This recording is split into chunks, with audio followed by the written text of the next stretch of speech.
जिलों के साथ हम लोग इंटरेक्ट करेंगे और सब जगह की स्थिति की जानकारी लेंगे और उन लोगों के द्वारा अपने अपने इलाकों में क्या अनुभव है और क्या और किया जाना चाहिए, ये भी, और यहाँ से भी एक गाइडलाइन। ये सारी बात हुई है, काफ़ी समय लगा है, 4 घंटा से भी ज़्यादा। और उसके बाद आप जानते हैं कि क्राइसिस मैनेजमेंट ग्रुप की मीटिंग कल भी हुई, जो कल लोगों की राय आई और बाकी जगहों से बातचीत किया। और आज जब सभी जिलों के साथ इंटरेक्शन हुआ तो उसके बाद फिर क्राइसिस मैनेजमेंट ग्रुप ने बैठक की, बातचीत किया और पहले भी हम लोगों के साथ चर्चा हुई और उसके बाद भी पूरी चर्चा हुई। तो अंतोगत्वा कुछ निर्णय लिए गए। आप सब जानते हैं कि पहले से भी हम लोगों ने कोरोना जो बढ़ता चला जा रहा है इसका रूप, इसको ध्यान में रखते हुए हर तरह का उपाय किया जाए और लोगों को सचेत किया जाए, इसके लिए निरंतर हम लोग प्रयास करते रहे। और अब स्थिति यह है कि प्रतिदिन ये बढ़ता जा रहा है। अब आज अभी कुछ देर पहले तक की रिपोर्ट है कि आज ही एक दिन में 8,690 नए पॉजिटिव केस मिले। यानी धीरे धीरे स्थिति बढ़ती जा रही है। जो पहले पिछले वर्ष में जितना हुआ था उससे ज़्यादा तो हम लोग कल ही पहुंच गए, अब और आगे बढ़ते चले जा रहे हैं। तो ऐसी स्थिति में पूरी सतर्कता के साथ और जो कुछ भी करना है इसमें लोगों के हित में, वो सब पहले से भी कुछ किया जा रहा है। और जो नए अनुभव और सब लोगों की जो राय आई है, उसके बाद जो पूरा विमर्श किया गया है, उसके बाद ये सब कुछ काफ़ी कुछ निर्णय लिया गया है। जितना फीडबैक है सब चीज़ के आधार पर सब कुछ किया गया है। और एक चीज़ जो आप लोगों को बता देना चाहते हैं कि जो फीडबैक और सब तरह का जो हो गया है, उसके बाद जो कोरोना संक्रमण से लोगों को बचाने के लिए एक कंटेनमेंट जोन, जो पहले था माइक्रो कंटेनमेंट जोन, अब उसको फिर पिछले वर्ष की तरह ही कंटेनमेंट जोन का निर्णय लिया गया कि जो भी ग्रामीण और शहरी इलाके में जहां लोग होंगे तो कुछ इलाकों को घेर करके कंटेनमेंट जोन बना दिया जाएगा ताकि लोगों का संरक्षण किया जा सके, लोगों को बचाया जा सके। एक तो इसके बारे में भी हो गया है निर्णय। दूसरा कि जो भी इसके लिए जो पूरा कंटेनमेंट जोन होगा, इसके लिए पूरा का पूरा लोगों के इलाज के लिए, उपचार के लिए सब तरह की व्यवस्था की जाएगी। इसके बारे में पूरा का पूरा निर्णय लिया गया है। और फिर जो RT-PCR टेस्ट हम लोग कर रहे हैं सब जगह, उसकी संख्या तो बढ़ाई ही जा रही है। ये एक जो बीच में खबर आई कि RT-PCR की जो जांच होती है उसकी रिपोर्ट 3 दिन 4 दिन इस तरह से कई दिनों के बाद जाता है। कहीं कहीं खबर मिली कि भाई 1 सप्ताह के बाद रिपोर्ट आई है। तो उन सब चीज़ों पर गौर किया गया इस बीच में जो कुछ भी रिपोर्ट मिली है कि बिल्कुल ससमय इसको प्राप्त किया जाए, जल्दी से जल्दी, और इसकी पूरी की पूरी जानकारी लोगों को दे दी जाए ताकि ससमय इलाज शुरू हो जाए। अगर कोई पॉजिटिव है और उसके बाद में अगर कुछ दिन के बाद मालूम होगा तो बहुत तरह का संकट उत्पन्न होने का खतरा रहता है। इसलिए इसके बारे में एक बहुत ही ठोस निर्णय लिया गया है कि जल्दी से जल्दी लोगों को पहुंचाया जाएगा। और जितने प्रकार के इनके इलाज के लिए इंतजाम है, चाहे कोविड केयर सेंटर हो, डेडिकेटेड कोविड हेल्थ सेंटर हो, डेडिकेटेड कोविड हॉस्पिटल हो, तो यहाँ पर भी पर्याप्त बेड, और इसमें हर तरह से जो एक बीच में समस्या आई ऑक्सीजन की, तो हर तरह से ऑक्सीजन को उपलब्ध कराना, इसके बारे में सब कुछ हुआ। इसके लिए जो कुछ भी और किस तरह से करना है और क्या क्या इसके लिए प्रबंध करना है, उन सब चीज़ों पर आज विस्तृत चर्चा हुई है ताकि ऑक्सीजन की आपूर्ति जहाँ भी होना है वहाँ पर उसको हर हालत में सुनिश्चित समय पर किया जाएगा। ये भी बात हो गई है। और जो अन्य प्रकार की दवाएं, चाहे रेमडेसिविर हो या अन्य प्रकार के हो, जितने तरह का है, इस सब चीज़ों के लिए उसका इंतजाम करते हुए सब का प्रबंध किया जाए। तो एक तो ये सब चीज़ है, और इस सब के लिए जो ट्रीटमेंट प्रोटोकॉल होता है वो सब बना दिया गया है ताकि कभी भी किसी प्रकार की कोई कठिनाई नहीं हो और तेजी से सब काम हो। और उसी प्रकार से जो होम आइसोलेशन में लोगों को रहने के लिए प्रेरित किया जाता है, होम आइसोलेशन में रहने वाले लोगों को भी उनके बारे में खबर लेना, उनका देखना, जांच करना, हर प्रकार से उसके लिए भी प्रबंध किया जाएगा ताकि किसी भी तरह से किसी को दिक्कत नहीं हो और जल्दी से जल्दी उनके लिए उपलब्ध किया जाए। और कहीं भी एम्बुलेंस की जरूरत होगा तो जितना भी एम्बुलेंस की उपलब्ध है, इसके अलावा जितने एम्बुलेंस की आवश्यकता, सब का प्रबंध कर दिया जाएगा ताकि किसी भी तरह से एक जगह से दूसरी जगह ले जाने में कोई व्यवधान उत्पन्न नहीं होगा। तो एक एक करके इस तरह से होम आइसोलेशन के लिए भी सब तरह का काम किया जाएगा। और जो लोग भी बाहर हैं, हम लोगों का अनुरोध है कि जितना जल्दी से जल्दी हो सके लोग लौट आए। हम लोगों का ये आग्रह है, अपील है कि जो बाहर गए अब उनको फिर दिक्कत हो रही है, जल्दी से जल्दी लोग जरूर आ जाएं। और हम लोगों की तरफ से जो भी सहयोग संभव है वो सब हम लोग करेंगे, लेकिन आ जाएं जल्दी से जल्दी, क्योंकि जितना देर करेंगे उतना ही उनको और कठिनाइयां बढ़ेगी। हम लोग चाहते हैं जल्दी आ जाए, जांच हो जाए, उसका उपाय कर दिया जाए और उनको आगे जो कुछ भी काम करना है उसके लिए उनको सहयोग करना। ये सब चीज़ के बारे में हम लोगों ने आज बहुत विस्तृत रूप से बातचीत की है। और उसके अलावा आप लोगों को बताया गया था, हमने बताया था एक जो प्रेस कॉन्फ्रेंस था उसमें कि भाई जो क्वारंटाइन सेंटर है, जो बाहर से भी बहुत लोग आएंगे जिनको रहने की भी कोई व्यवस्था करनी हो, तो क्वारंटाइन सेंटर के बारे में भी था कि अनुमंडल स्तर पर हम लोग ठीक ढंग से क्वारंटाइन सेंटर बनाए रखेंगे कि कोई होम आइसोलेशन में नहीं रहे, क्वारंटाइन सेंटर में रहना पड़े उनको। तो उसके लिए भी पूरा का पूरा प्रबंध करने के लिए भी आज पूरे तौर पर निर्णय लिया गया है और हर तरह का सब लोगों से विचार विमर्श लेकर के सब तरह की बात की गई। और हर तरह से जो हमने बता दिया कि बाहर से भी लोग आएंगे, उनके लिए रोजगार उपलब्ध कराने की भी पूरी बात की जाएगी। और लोगों के बीच में पूरे तौर पर आखिरकार प्रचार प्रसार करके लोगों को हर तरह से और माइकिंग का बड़े पैमाने पर प्रबंध करते हुए हर जगह प्रचार करना लोगों को, क्योंकि धीरे धीरे लोगों को ये बात समझ में आ रही है कि गंभीर समस्या पुनः उत्पन्न हो गई, लेकिन अभी भी सब लोग को ये बात समझ में नहीं आ रही है। तो एक काम जो हम लोगों ने किया वो भी बता दें कि साहब हम लोग पंचायती राज विभाग के द्वारा और नगर विकास विभाग के द्वारा ग्रामीण क्षेत्रों में और शहरी क्षेत्रों में हम लोग मास्क उपलब्ध कराएंगे। और पिछले साल हर परिवार को जितना मास्क उपलब्ध करा रहे थे उससे भी ज़्यादा हम लोग मास्क उपलब्ध कराएंगे ताकि वो करें। और दूसरी चीज़ है कि एक एक चीज़ का प्रचार कि भाई एक दूसरे से दूरी रखिए, मास्क पहनिए, अकारण बाहर मत जाइए, तो इन सब चीज़ों के बारे में, हाथ को साफ रखिए, तो इन सब चीज़ों के बारे में भी पूरा का पूरा इसको प्रचारित किया जाएगा माइकिंग के जरिए। और पूरे तौर पर सब तरह से ये काम जो किया जाएगा। और एक निर्णय और हो गया है कि हमारे जितने जो चिकित्सक हैं, चिकित्सा कर्मी, तो हम लोगों ने पिछली बार ये फैसला किया था कि 1 माह का अतिरिक्त वेतन दिया जाएगा। इस बार भी हम लोगों ने फैसला कर दिया है कि उनको 1 माह का अतिरिक्त वेतन हम लोग देंगे। अभी फिलहाल तो कुछ ये बात की है, लेकिन और इसके अलावा एक एक चीज पर निरंतर नजर, और आज जितनी बातचीत हो गई है बता दिया गया है कि कहीं भी कहीं कोई समस्या हो तो प्रतिदिन लोग इन चीज़ों के बारे में जानकारी रखेंगे और जो भी सुविधा की जरूरत होगी एक एक चीज़ को देखेंगे। और अब जो बात है कि आप जानते हैं कि कई चीज़ों पर जो हम लोगों ने प्रतिबंध पहले से लगाया था, तो अब उसको देखते हुए अब जो आप निर्णय हो गया है कि जो पाबंदियों के बारे में कि स्कूल, कॉलेज, कोचिंग संस्थान एवं अन्य शैक्षणिक संस्थान जो 18 अप्रैल तक, माने आज के दिन तक जो तय किया गया था पहले, अब उसको बढ़ा करके 15 मई तक बंद रखा जाएगा। ये हम लोगों ने तय कर लिया कि जिस तरह से जितनी स्थिति बढ़ती चली जा रही है तो अब इसको 15 मई तक बंद रहेगा। और इस अवधि में राज्य सरकार के विद्यालय और विश्वविद्यालय द्वारा किसी भी तरह की परीक्षाएं भी नहीं ली जाएंगी। तो इस तरह से ये कर दिया गया 15 मई तक का। फिर सभी cinema hall, mall, club, gym, park एवं उद्यान को पूरी तरह से बंद कर दिया जाएगा।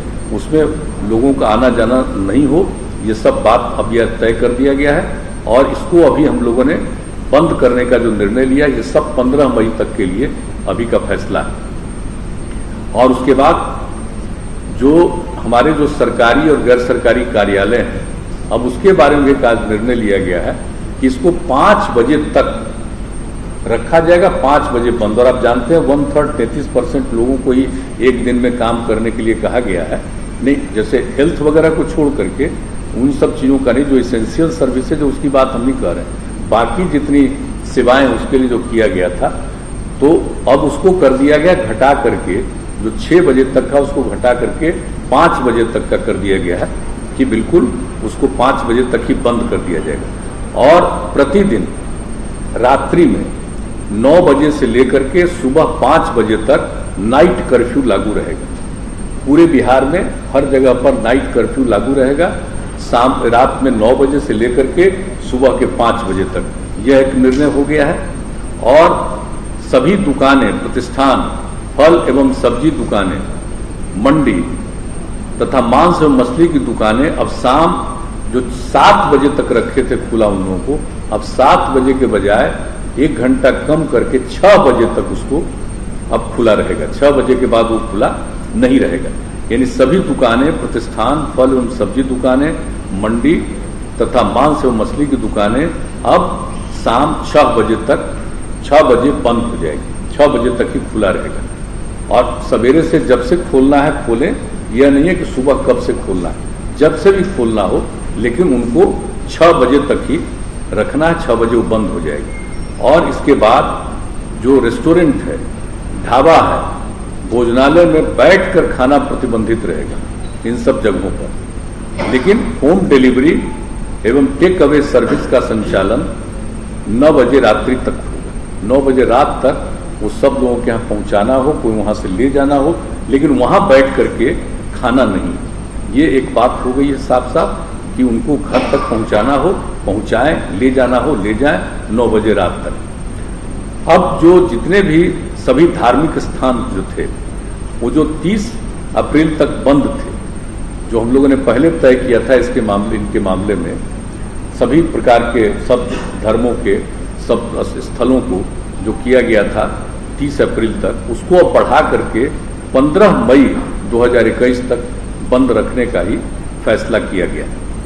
सार्वजनिक स्थलों पर किसी भी प्रकार के आयोजन पर सरकारी एवं निजी पर रोक रहेगी, लेकिन जो दफन है या दाह संस्कार है या पूजा है उस पर ये लागू नहीं है। वो तो स्वाभाविक चीज है कि दफन हो, दाह संस्कार हो, विवाह हो, श्राद्ध हो, तो इन सब चीज़ों के लिए तो सब लोगों को करना उनकी एक जिम्मेवारी होती है। उसको छोड़ करके बाकी जितने सार्वजनिक स्थलों पर किसी भी प्रकार के आयोजन पर सरकारी एवं निजी पर रोक रहेगी। अब जो कुछ भी पहले हम लोगों ने दफन, दाह संस्कार, शादी, विवाह, ये सब के लिए जो किया गया था और श्राद्ध के कार्यक्रम के लिए, तो उसमें जो हम लोगों ने किया हुआ था पहले कि जो भी करेंगे दफन और दाह संस्कार के लिए 50 तक किया गया था पहले, अब उसको घटा करके 25, दफन और दाह संस्कार में 25 से ज़्यादा मत करिए। और फिर जो शादी और श्राद्ध का कार्यक्रम था उसके लिए 200 व्यक्तियों का किया गया था, अब उसको घटा करके आज निर्णय लिया गया कि 100 व्यक्ति से आगे मत बढ़ाइएगा।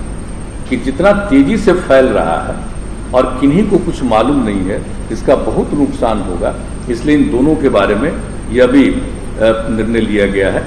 और इसके बाद दिन के समय भीड़ भाड़ भरे इलाके एवं सब्जी मंडी में भीड़ में कमी करने के लिए जिला पदाधिकारी बाजार एवं सब्जी मंडियों को सिलसिलेवार ढंग से स्टैगर्ड मैनर नए स्थलों पर खोलने की व्यवस्था करेंगे। वहाँ पर नहीं जहाँ है बहुत भीड़ भाड़ होती है, अलग जगह पर उनको सुनिश्चित कराएंगे कि आप यहाँ पर खोलिए, यहाँ पर रहिए। एक ये भी व्यवस्था करने का किया गया। और जिला प्रशासन द्वारा आवश्यकतानुसार नगर क्षेत्रों एवं प्रखंड मुख्यालयों में धारा 144 का प्रयोग कर अनावश्यक भीड़ को नियंत्रित करने हेतु नियमानुसार वो कार्रवाई करेंगे। यानी एकदम बिल्कुल 144 लागू करने के लिए हर जिला प्रशासन को अधिकार दे दिया गया है कि आवश्यकता अनुसार जहां कहीं भी हो वो अपना 144 की धारा लगाएंगे। ये भी निर्णय ले लिया गया। तो एक जो अभी के बारे में जो निर्णय हो गया है जिसकी जानकारी हम लोगों ने दे दी है, और ये सब जो है जितने प्रतिबंध लगाए गए हैं इसके अलावे जैसे आवश्यक सेवाओं पर किसी प्रकार का प्रतिबंध नहीं है, जैसे परिवहन, बैंकिंग, डाक, स्वास्थ्य एवं इससे संबंधित सेवाओं, फायर, पुलिस, एम्बुलेंस आदि पर किसी प्रकार का प्रतिबंध नहीं, छूट रहेगी। और ई कॉमर्स की गतिविधियां एवं उससे संबंधित प्रतिष्ठान भी इस प्रतिबंध से मुक्त रहेंगे। अंतर जिला एवं अंतर्राज्यीय सार्वजनिक परिवहनों पर कोई रोक नहीं होगा, यानी परिवहन के बारे में जो कहा, और निर्माण कार्यों एवं औद्योगिक प्रतिष्ठानों पर भी किसी भी प्रकार का प्रतिबंध नहीं रहेगा। तो इन सब चीज़ों पर प्रतिबंध नहीं रहेगा, लेकिन बाकी सब चीज़ों के बारे में बता दिया गया है। कार्यालय के बारे में, दुकान के बारे में, किन किन चीज़ों को प्रतिबंधित करना है, किस चीज़ों को खुला रखना है, कितने बजे तक चलेगा, कार्यालय कितने बजे तक चलेंगे, और रात में 9 बजे से लेकर के सुबह 5 बजे तक का जो कि ये इंतजाम कर दिया गया है कि नाइट कर्फ्यू के बारे में, तो वो भी पूरे तौर पर सब जगह के लिए लागू करने का निर्णय ले लिया गया है। तो हम लोगों ने अभी ये किया है, और जैसा कि मैंने शुरू में कहा कि हम लोगों ने इसके लिए इतनी विस्तृत रूप से आज चर्चा की है, और सब लोगों का जो सुझाव कल भी आया, सबको देखते हुए सब लोगों को ये सुझाव दिया है। प्रतिदिन एक एक चीज पर सक्रिय रहेंगे और उसको देखते हुए आगे भी इसके बारे में जो कुछ भी करना होगा फिर उसके बारे में करेंगे। आज जितनी बातें हुई है, आज उसके बारे में यह सब निर्णय लिया गया है। लेकिन मैं पुनः दोहरा कर इस बात का कह देता हूं कि लोगों के जांच के लिए, जो वैक्सीनेशन के लिए, इलाज के लिए, ये पूरे तौर पर अधिक से अधिक, और किसी भी प्रकार का दवा का या ऑक्सीजन का कोई दिक्कत नहीं आएगी। इसके लिए सब तरह के प्रबंध का, इसके लिए जो कुछ भी करना है किया जाएगा। बाहर से भी आएंगे, उनको काम देने के लिए भी जो करना पड़ेगा हम लोग उसमें मदद करेंगे हर तरह से। जो हमारे जितने चिकित्सक हैं और चिकित्सा सेवी, जितने सब लोग हैं चिकित्सा से जुड़े हुए सब लोग, उनको जैसा पहले कह दिया गया है, हम लोग 1 महीने का और अतिरिक्त उनको तनख्वाह हम लोग देंगे। ये सब निर्णय ले लिया है। लेकिन एक एक चीज पर निरंतर नजर रखी जाएगी हर प्रकार से, और अस्पतालों की संख्या बढ़ाना, बेड्स की संख्या बढ़ाना, ये सब के लिए पूरा का पूरी बातचीत की गई है, ताकि जिस तरह से इस बार का दृश्य है, हम लोगों को पूरा का पूरा हर तरह का प्रतिबंध करना होगा। ये भी आज पूरे तौर पर बातचीत हो गई। तो यही है मुख्य रूप से आप लोगों को बताना था, हमने जानकारी दी।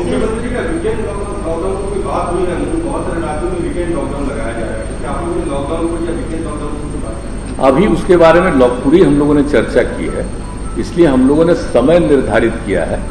144 लगाने का भी अधिकार दे दिया है। एक जगह भीड़ नहीं हो इसके लिए प्रबंध किया है, और रात में नाइट कर्फ्यू जो है उसको लगाने का प्रबंध किया गया है।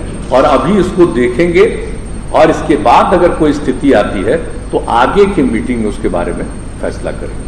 अभी अभी अभी अभी बिहार में जो सब तरह से खबर लिया गया है, तो अभी लगा है कि अभी हम लोग इसको वेट करें और देखें।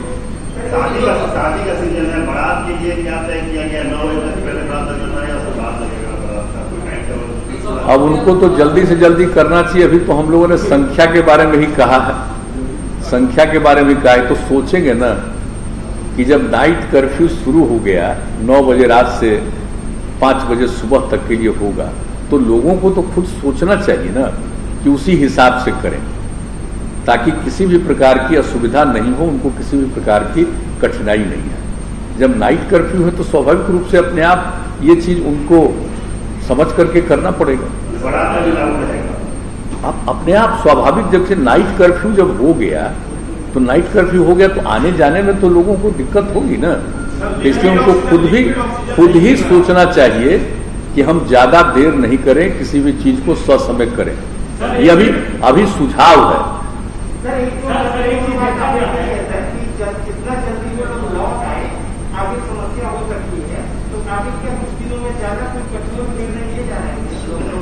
जो हमारे लोग बाहर हैं, किनके बारे में?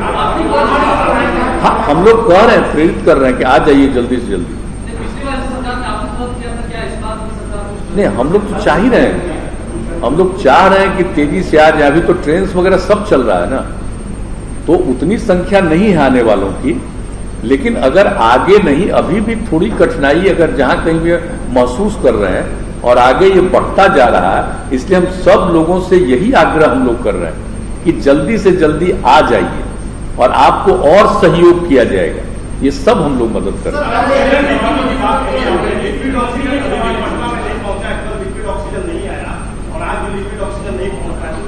नहीं, वो हो रहा है, वो तेजी से काम हो रहा है, बहुत डिटेल चर्चा हुई है, एक एक जगह पर बात हो गई है, गवर्नमेंट ऑफ इंडिया से भी बातचीत हो गई है, हर प्रकार से दूसरे जगहों पर भी बातचीत हो गई, वो स्थिति में तत्काल सुधार आ जाए।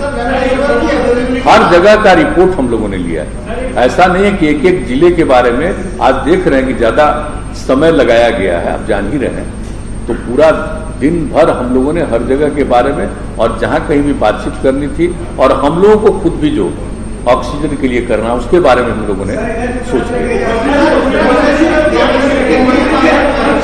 एक एक करके। अभी इधर से एक आध लोग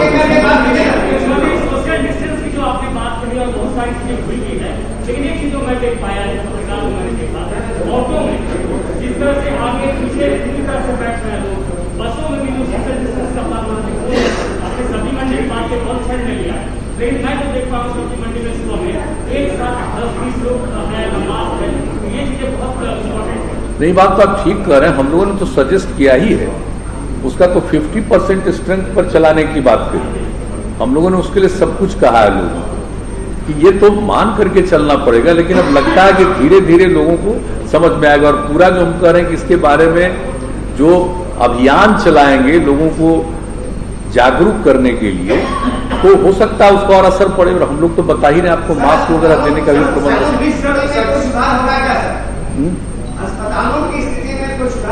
हाँ जरूर जरूर, आज सबसे विस्तृत बातचीत हुई इस पर, सबसे विस्तृत ट्रीटमेंट के लिए और हर जगह का हम लोग मतलब अनुमंडल तक में हर प्रकार का सुधार, और जहां भी प्राइवेट हॉस्पिटल सबसे भी बातचीत कि सब लोगों के यहाँ, ताकि लोगों को सुविधा हो अधिक से अधिक, क्योंकि अब जो हम लोग ये महसूस करने लगे हैं कि हॉस्पिटल में जाने वालों की संख्या बढ़ सकती है, इसलिए उसके बारे में पूरी बातचीत हुई, सबसे विस्तृत चर्चा उसी पर हुई, और उसके साथ साथ इलाज के लिए भी, और जो ट्रीटमेंट करेंगे ना जो जगह जगह के लिए उनके ट्रेनिंग का भी प्रबंध, वो भी आज पूरी बातचीत हो गई है कि एम्स वाले, IGIMS वाले, कुछ जगह वाले लोग पूरा का पूरा उनको ट्रेनिंग भी कर देंगे, वर्चुअल मीटिंग के जरिए उनको ट्रेनिंग कर देंगे ताकि क्या क्या करना है, कैसे कैसे करना है, तो हर जगह जो भी अस्पताल रहेगा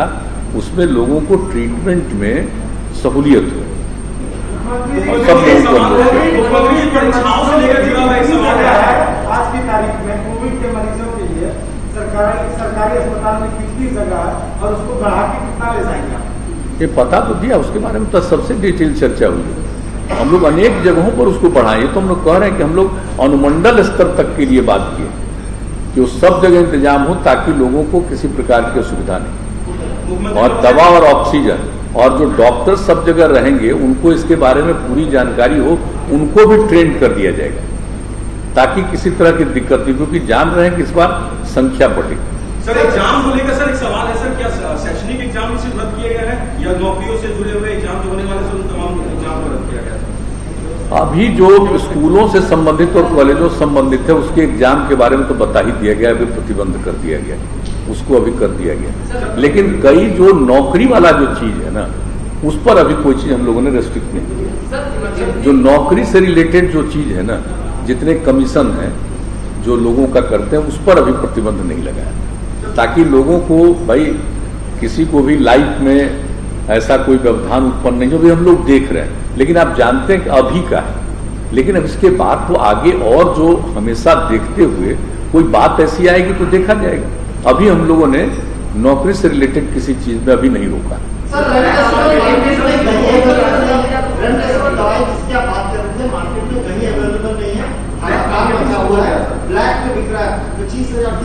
नहीं, वो पूरा हम तो आपको बता रहे हैं कि पूरे तौर पर आज बात हो गई, इसके लिए केंद्र से भी और यहाँ पर भी उससे रिलेटेड जितने लोग हैं पूरी बात हुई।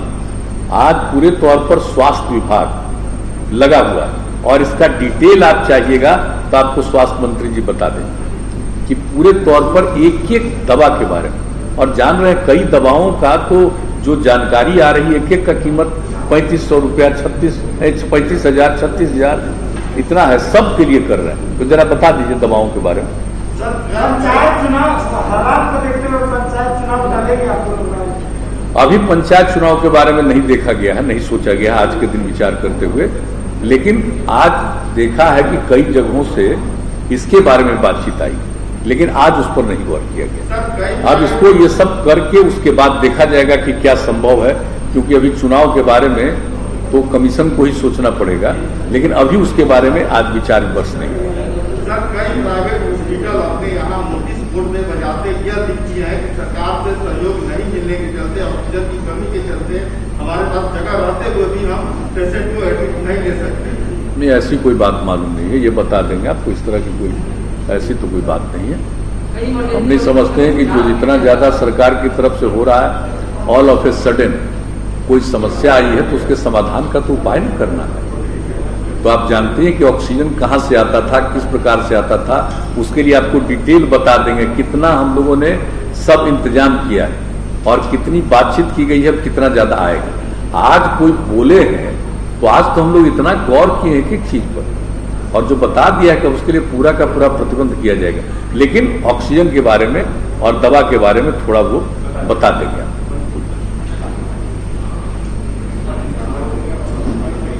राज्य में ऑक्सीजन की उपलब्धता, लिक्विड ऑक्सीजन की उपलब्धता लगातार बनी रहे, इसके लिए राज्य सरकार के स्तर पर प्रयास हुए और कल ही वरीय अधिकारियों की बैठक हुई और उसमें उद्योग विभाग के 2 अधिकारियों को बोकारो और जमशेदपुर भेजा गया है, जहां से लिक्विड ऑक्सीजन आता है, ताकि ट्रांसपोर्टेशन में कोई प्रॉब्लम नहीं हो और हमारी जो लॉरी जाए वो समय से वहाँ रिफिल हो जाए और रिफिल होकर यहाँ चली आए।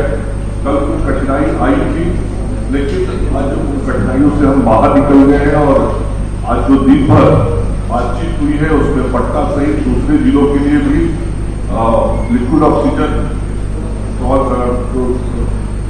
ट्रैक है वो मूव कर चुका है और वो सब पहुंच रहा है। और पटना में भी ऑक्सीजन बनाने का जो जनरेशन यहाँ प्लांट है, यहाँ पे भी ऑक्सीजन बनाया जा रहा है और सभी अस्पतालों को उसकी आपूर्ति की जा रही है। जहां तक रेमडेसिविर दवा की बात है, तो रेमडेसिविर दवा की भी आपूर्ति सुनिश्चित की जाए, इसके लिए हमारे जो ड्रग कंट्रोलर हैं वो लगातार संपर्क में हैं और माननीय मुख्यमंत्री जी के निर्देश पे यह निर्णय लिया गया है कि रेमडेसिविर दवाइयों की आपूर्ति हम लोग अपने मेडिकल कॉलेज हॉस्पिटल्स में करेंगे और उसके लिए आज सभी मेडिकल कॉलेज हॉस्पिटल से इंडेंट मंगाया गया है दोपहर तक और 5 कंपनियां उसका निर्माण करती हैं। उन 5 कंपनियों से बातचीत करके उपलब्धता के आधार पर BMSICL के द्वारा उसको इमीडिएट प्रोक्योर करने का निर्देश माननीय मुख्यमंत्री जी के द्वारा दिया गया है और वो जो कंपनियां निर्माण करती हैं, 5 कंपनी से BMSICL के MD बात कर रहे हैं और जैसे ही उपलब्ध कंपनियों से होगा उन दवाइयों को लेकर हम सब लोग अपने मेडिकल कॉलेज हॉस्पिटल्स में भी देंगे और बाजार में जो उसके सप्लायर है उनके द्वारा भी जो आपूर्ति हो रही है वो होगी। आपको मालूम होगा कि रेमडेसिविर की समस्या केवल राज्य की समस्या नहीं, पूरे देश की समस्या है और आज से 2 दिन पूर्व केंद्र की सरकार ने भी रेमडेसिविर के उत्पादन को दुगना करने का निर्णय किया है। तो निश्चित रूप से रेमडेसिविर का डिमांड भी काफी बड़ा है पूरे देश में और आज पूरे देश के अंदर एक समस्या उत्पन्न हुई है जिसका समाधान केंद्र की सरकार के स्तर से भी हो रहा है और यहाँ राज्य की सरकार के तरफ से भी हम लोग प्रयास करके अपने मेडिकल कॉलेज हॉस्पिटल में भी उसको उपलब्ध कराएंगे और बाजारों में भी उसकी उपलब्धता बनी रहे वो भी काम हम लोग करेंगे। सर ये जैसे कब तक उपलब्ध हो जाएगा? ऐसा नहीं कि बिल्कुल नहीं मिल रहा है, जितना मांग है, डिमांड जितना है उतना सप्लाई नहीं और नेचुरल है कि यही प्रॉब्लम तो सेंट्रल गवर्नमेंट ने महसूस किया तब उत्पादन की क्षमता को दुगना करने का निर्णय आज से 2 दिन पहले भी आप लोगों को मालूम होगा। तो डेफिनेटली जो सप्लाई और डिमांड के बीच अंतर है उसके कारण थोड़ा प्रॉब्लम आया है, वो धीरे धीरे सॉर्ट आउट हो जाएगा। बेटा में इतना बड़ा इंफ्रास्ट्रक्चर है, लेकिन परसों में गया तो वहां से 6 मरीज थे, उनका कहना है कि आता है कि ये सब पटना जाते हैं। मैं केवल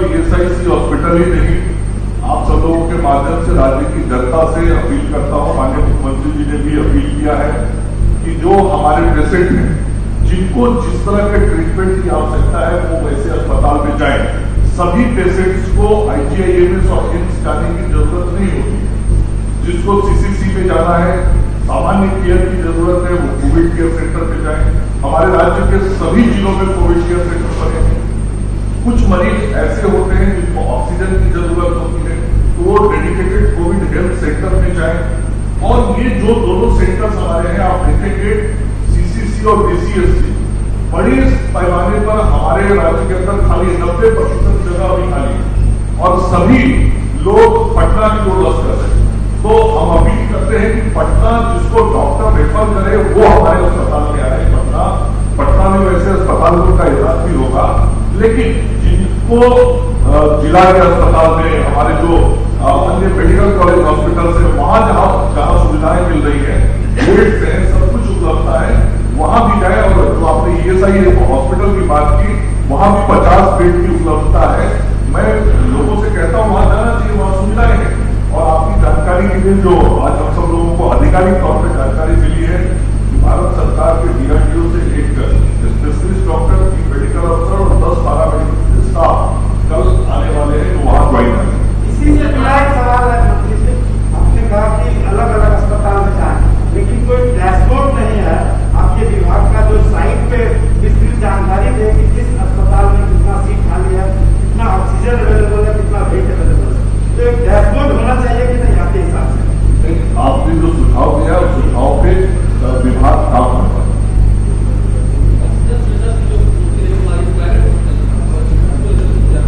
बहुत स्पष्टता से बताया कि जो लिक्विड ऑक्सीजन आता है उसी के माध्यम से हमारे जो सिलेंडर्स होते हैं D-type, B-type सिलेंडर रखे होते हैं। दूसरा, यहाँ पे ऑक्सीजन जनरेशन प्लांट है जिसके माध्यम से भी हमारे ये रिफिल होते हैं। दोनों तरीके से आपूर्ति की जा रही है। कल थोड़ा सप्लाई को लेकर प्रॉब्लम हुआ था, जिसके कारण कठिनाई हम सब लोगों ने देखा है, उसको आज सॉर्ट आउट कर दिया गया है। लॉरियों की संख्या बढ़ा दी गई है। कल से 6 लॉरी काम करने लगेगा और ये लॉरी की संख्या जब बढ़ जाएगी तो ऑटोमेटिकली सप्लाई बढ़ जाएगी।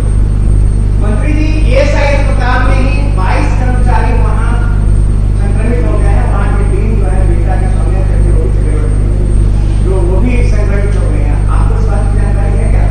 नहीं, सौम्या चक्रवर्ती जी कल शाम तक वर्किंग में थी। मेरे ऑफिस के लोगों से, मेरे PF से उनकी बात हो रही थी और जो मेरे पेशेंट्स के बारे में बात करनी थी, कल रात तक तो जानकारी मुझे थी कि वो वर्किंग में थी। आज सुबह से हम सब लोग लगातार यहाँ बैठे थे। Thank you.